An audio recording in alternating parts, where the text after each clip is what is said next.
So here we are. We said we were gonna do it. We're gonna do it right now. We're doing a quick recap. Week 1 NFL season. It's gonna be about 10 minutes. We're going fast. We're going furious. We're gonna keep our rants to a minimum. Not gonna go through Jets and Giants. We already talked about that. Let's talk about biggest surprises. For me, Browns beat Bengals. Joe Burrow pulled from the game in the fourth quarter. No point even having him out there. I just want to point out Deshaun Watson had a shit game too.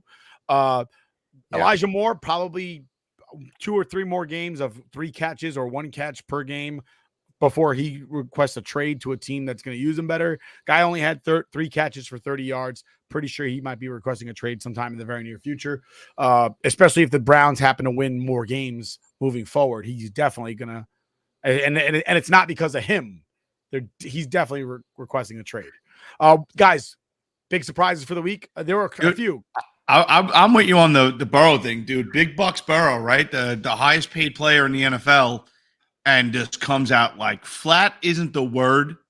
Like the tires fell off, dude. Just a mess. Like he wasn't. I get it. The weather, it is what it is, though. You got to adapt. You got to conquer. That's no excuse because guess what? Both teams are playing in that weather. So agreed. It's just it.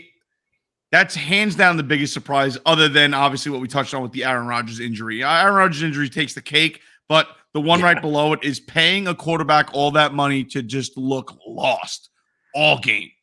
That was bad. What team would ever do that?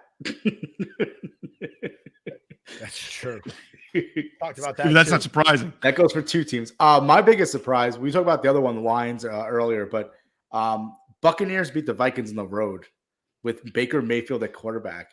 And he actually said today, he said that apparently he'd knew every play that defense was thrown at him. And that's why he beat them. But I mean, he only threw like 167 and 1 touchdown. So I don't know if he actually knew every single play, but I guess he's maturing and is playing pretty well. So I'm excited to see how the Buccaneers are one of those teams we said before, but the Cardinals may be the like projected number 1 seed, but they're there too. Like they put Baker Mayfield at quarterback because they want to tank because they have the Tom Brady left. So for them to get that win on the road against the Vikings, and the Vikings to just shit the bed like that was tough. They're playing right now. They're up 7-3 over the Eagles, which that's shocking. I mean, the game's not over yet, but just to be up. I was going to say, getting right into Eagles Patriots, dude, that was a game that surprised me because for the first time, I actually thought Mac Jones looked like a competent quarterback. And sure. I don't want to sit here and say that the Eagles faltered and they didn't come out swinging, but they definitely didn't look like the Eagles that we saw last year, where they were just firing on all cylinders and moving that ball downfield as if the defense was missing 3 or 4 players. The Eagles weren't unable to do that against the Pats.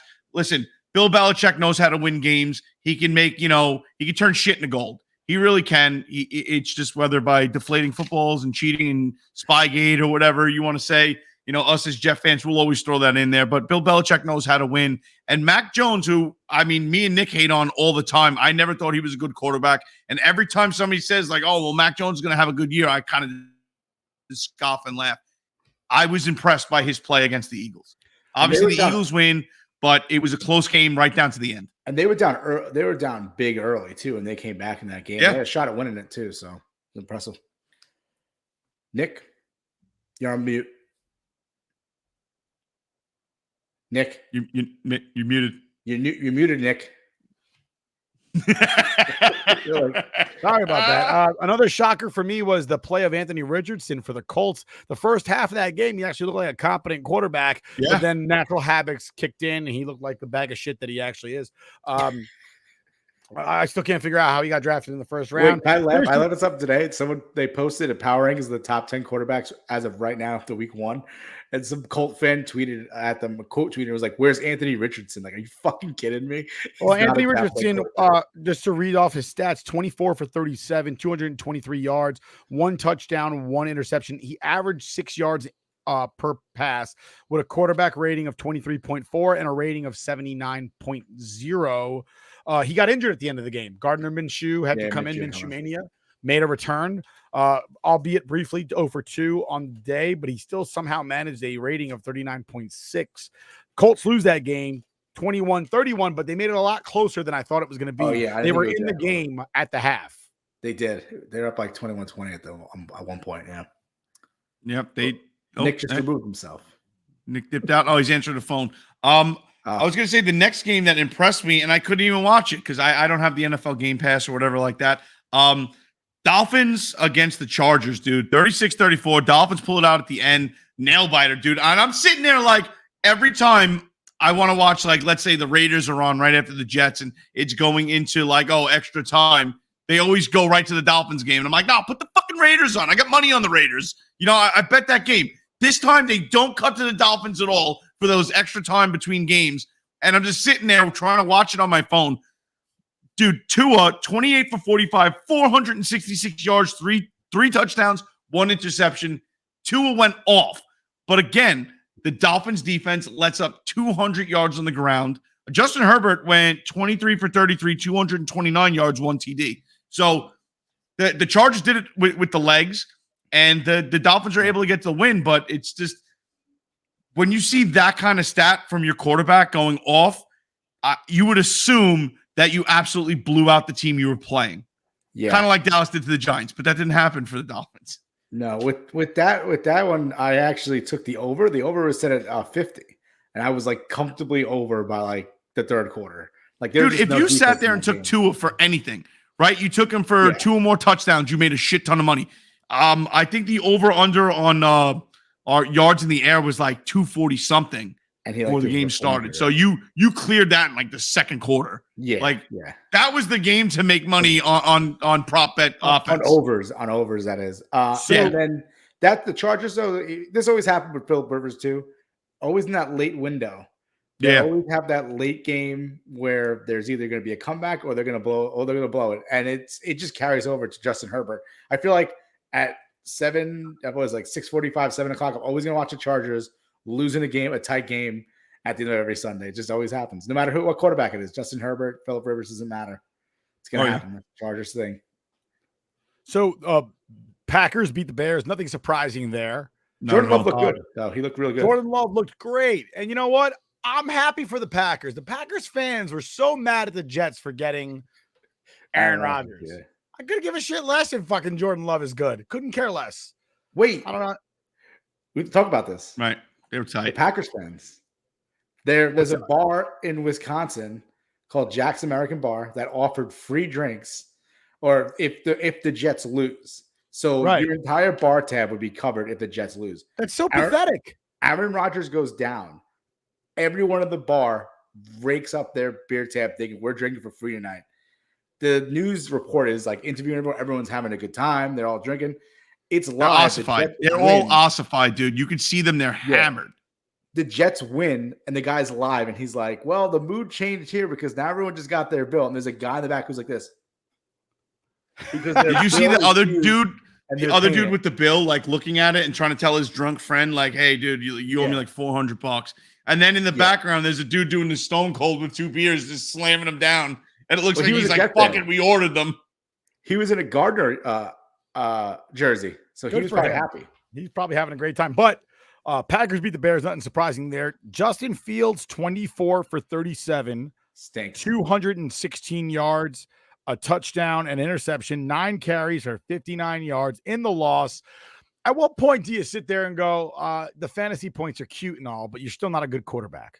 He stinks. That's all I'm going to say. He's not good. I mean, I don't understand how I'm sorry, 24 for 37 for 216, a touchdown and interception. That's Zach Wilson territory. Yeah. I think that Zach Wilson probably would have been like 20 for 37. 4 less completions, and he probably would have thrown for more than 216 yards and maybe 2 touchdowns, 2 interceptions. And obviously he wouldn't have had the rushing yards. Justin Fields is not good, fans. I'm sorry. I don't know what to tell you. He's just not good. I don't like how people say, like, oh, but you see how he moves the ball, he runs it. That's not what you want out of your quarterback. Right. No. You want it to open up a play where you need to pick up a couple yards and you flex out some wide receivers, and that gives you space. And if you can get a first down, you get a first down. Not, hey, like half the time I'm just going to run the ball. because I'm scared to throw it. Follow any Bears fans on Twitter. They're sitting, it's our offensive line. I mean, at some point, it's your quarterback because the Jets haven't had a good offensive line in 3 years, but nobody's sitting here defending Zach Wilson going, offensive line is sucking. We definitely didn't have. Honestly, I think that was our low point this week is the offensive line. That's the only con that we had. Yeah, didn't look great. Not at all. Last shocker for the day, I think. Last shocker, Rams beat the Seahawks. Like by a lot, 31-13. 31-13. Seahawks, did you show up? I mean, was the loss of Jamal Adams this week that big of a deal? Geno's kind of, I don't know if it's only 1 week, but it seemed like he's reverting back to Geno Smith. Is he sophomore slump? I don't think Geno Smith is good though. Like again, he can show flashes, but he's never going to be the guy. Like you just don't learn how to be a quarterback 10 years in. Like that's not going to happen. So he'll show you flashes. Yeah, I get it, but that's like one dude, and that was a rare. But Geno Smith just found himself in a situation where he finally got to come in the game, and he was accurate enough and able to perform. Right, he rose to the occasion, and I will give him that. But to sit there and think that this guy is going to bring you win after win, you're out of your mind. He's not the guy. He's not. Dude, you're settling. He's a settle-on quarterback. That's what you are. Daniel Jones. He's not the guy that you want. I actually have a friendly bet with my friend. I said Derek Carr is going to have a better year than Geno Smith, and I think I'm going to win that bet. I think so too. After week one, I think so I'm too. definitely going to win it. That was a nail biter of a game as well. Derek Carr in that game, he actually 33 305, touchdown interception. Yeah, he played really well, and I mean, there was just no touchdowns. I mean, it was a stingy game, a lot of field goals, but he got the one touchdown really mattered because everyone else got field goals. So they won. I was going to say real quick, right? No, well, one more. The one thing wasn't a nail biter. Wasn't a nail biter at all. It was San Francisco Steelers. My God. Oh yeah. Steelers weren't in that game at all. Today. At least they scored points though. Did you guys see what Trent Williams said today? I did not. At one point, he was rooting for them to get a first down. Trent Williams, left tackle for the 49ers, was rooting for the Steelers to get a first down so that he could get a breather. Because they had so many 3 and outs. I think their first 6 drives, they went 3 and out. He was like, can I just sit on the sideline for a second? Like, I'm tired of putting up all these points, man. I'm tired of running over this end. And you know what's so crazy? Steeler fans were like, Kenny Pickett's the truth. George Pickens is the truth. It's funny, though, but because Purdy and Pickett had very similar games except the interceptions. I mean, Purdy, 19 for 29, 220 yards, 2 TDs, and Pickett, 31 for 46, 232 yards, 1 TD, and then the 2 interceptions. So 49er fans are high on the horse right now, and as well they should be, but they're very high on Purdy. And listen, he got the job done, but I think those, when you see that 30-7, you would think it was like just a blowout on the quarterback aspect. And while he played well, it really wasn't. And they're trying to make it like he's the next coming of fucking Jesus. That like, oh no, he's bringing us to the promised land. It's like, all right, let's slow the roll. Sorry, guys. I was gonna say, like he had a decent game, but you're making it out to be he had an amazing game. Yeah. And I will say, Steelers, if you're relying on Pickett throw 46 times in a game, you're not going to win many games. Christian McCaffrey. That's a bad stat for him. Yeah, he should not. Hell of a game for Christian McCaffrey. 152 yards on the ground. Christian McCaffrey's going to do Christian McCaffrey things. 22 carries, 152 yards, 6.9 yards per carry. If that's going to be Steelers football for the season on the ground, and just to point out, Brock Purdy was picking up 6.7 yards on the ground too on his 3 carries for the day. But if that's what you're going to do as the Steelers, you're not going to win a lot of games. I'll tell you that right now. You got to stop the run. Stopping the run stops the tempo of the game, it keeps it in your favor, and that's what you got to do. But unless you guys got something else we want to throw out there, the only thing I was going to throw out is I got to run. So see you guys later. The only thing I was going to throw out there is if this is how the Steelers are going to play, you think Tomlin's around much longer? Or you think his tenure is almost done? Absolutely. I think he's going to be there forever till the day he decides to quit. The Steelers are like that. They've had 4 coaches in the last 60 years. Yeah, they're like that. Dude, watching him on the sidelines, it's just like I don't remember the last time that man has smiled. You know what I mean? Like I think that guy is going to quit and just like open up a fucking Quiznos or some shit and then be like, I love my job. I don't miss it one bit. I am so happy when when I make these subs in the morning. Look at these happy these people are fans of me. Look at how happy they are when they leave with their Quiznos. Nobody's happy in Pittsburgh right now. Not Jersey Mike's, not Subway. Quiznos. All right, that's all of us for Quiznos went out of business. Our NFL show for the week. Quick and fast and furious. We'll catch you again next week. Catch our show on Thursdays. We love you. We'll see you next time.